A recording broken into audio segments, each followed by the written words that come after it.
You just walked into a room and forgot why you came in. So you stand there for a second, and instead of turning back, something else happens. Your eyes move, they scan the corners, they check the window, they flick toward the door. You didn't decide to do that. It just happened. That's not distraction.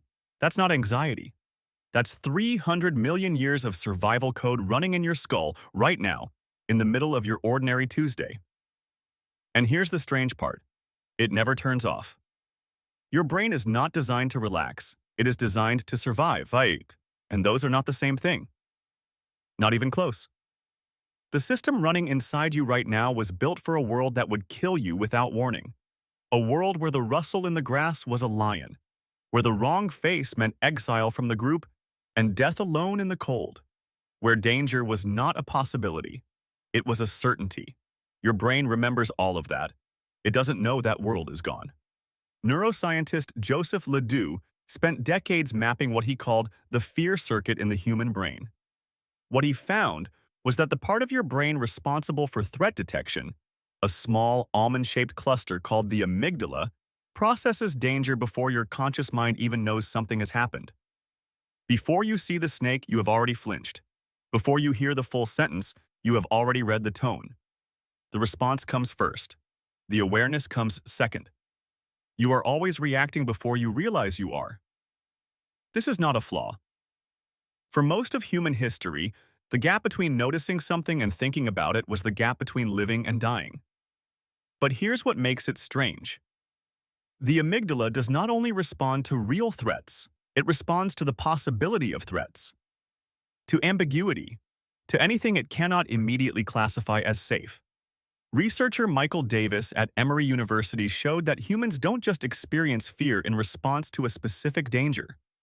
They experience something he called anxiety, a state of sustained vigilance triggered not by a threat but by uncertainty. Not by the lion, by the possibility of a lion. You live in that state almost constantly, not because you are broken, because you were built that way. Think about the last time you were in a public place, a cafe, a train station, a crowded street. You weren't consciously scanning, but something in you was cataloging exits. Noticing the person who was standing a little too still, registering the raised voice 2 tables over before you could even make out the words. You were doing it automatically. Seamlessly, the way you breathe. Psychologist Randolph Nesse calls this the smoke detector principle. A smoke detector that only fires when there is actually a fire is a bad smoke detector. Because the cost of missing a real fire is catastrophic, the system is calibrated to go off too often. 100 false alarms for every real one. Your brain works exactly the same way. It is not trying to be accurate. It is trying to never miss the one time it matters. This means your internal threat detection system is biased.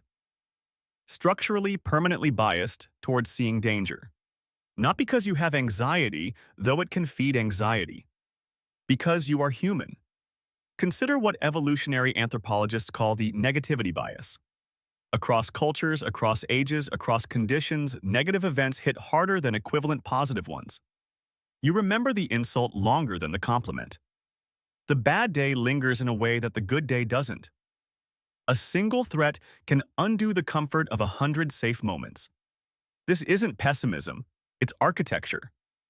Psychologist Roy Baumeister reviewed decades of research on this and landed on something simple and devastating. Bad is stronger than good. It always has been. The human brain gives a threat roughly 4 times the psychological weight of an equivalent reward. 4 to 1. Because in an ancestral environment, failing to notice a threat was fatal. Failing to notice an opportunity was just an inconvenience. So you built a brain that watches, that waits, that cannot fully settle even when everything is fine. And this is where the story gets stranger. Because the modern world you live in doesn't have lions. It doesn't have exile from the tribe. The things that should kill you are mostly invisible, slow-moving, statistical, abstract. A bad diet, a sedentary lifestyle, financial stress. But your brain can't react to those things the way it reacts to a shadow at the edge of a forest. It doesn't know how. What it does instead is redirect. It takes that ancient surveillance system and it points it at emails, at news headlines, at the tone of someone's voice in a text message, at a look that might have meant something, at all the quiet ambiguities of a modern social world. And it runs the same code. It scans. It tracks. It prepares a response. Your amygdala does not know the difference between a lion and a difficult conversation with your manager. It responds to both as if your survival depends on the outcome. And in a deep, evolutionary sense, it did. Social rejection was dangerous. Status loss could mean resource loss. Being excluded from the group in a world without refrigerators, hospitals, or locks on the door was a genuine threat to your life. Your brain cataloged social danger the same way it cataloged predators. With the same urgency, the same hair-trigger response.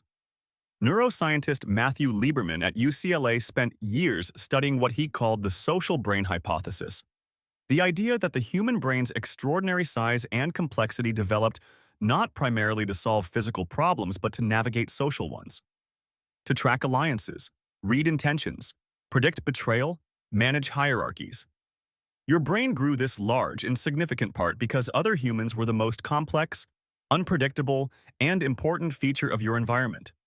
And the most dangerous. This is why a difficult social situation can feel like a physical threat. Because for most of human history, it was. Now think about your phone. Think about what happens when a notification appears and you don't check it. There's a pull. Something almost itchy. A low-level compulsion that doesn't feel like curiosity exactly. It feels more like vigilance. Like not checking might mean missing something important. Your threat detection system has been recruited by a small glowing rectangle to do what it was always built to do. Track the environment for changes that could affect your standing, your relationships, your position in the group. The phone did not create this. It simply inherited it. You check for danger because you are wired to check for danger. Because every ancestor who stopped checking died before they could become your ancestor. The ones who survived were the ones who kept watching, who never fully let their guard down, who assumed that silence didn't mean safe. It just meant the threat was quiet. You are their descendant. You carry their vigilance in your nervous system like a program that can never be fully closed, only minimized. Understanding this doesn't make the checking stop, but it changes what the checking means. It means you're not broken. It means you're functioning exactly as designed. A design that worked for 300 million years in a world that no longer quite exists.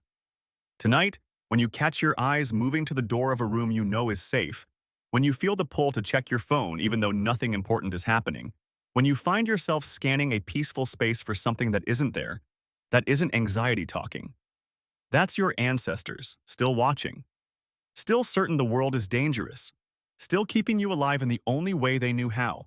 The world changed. The watching didn't.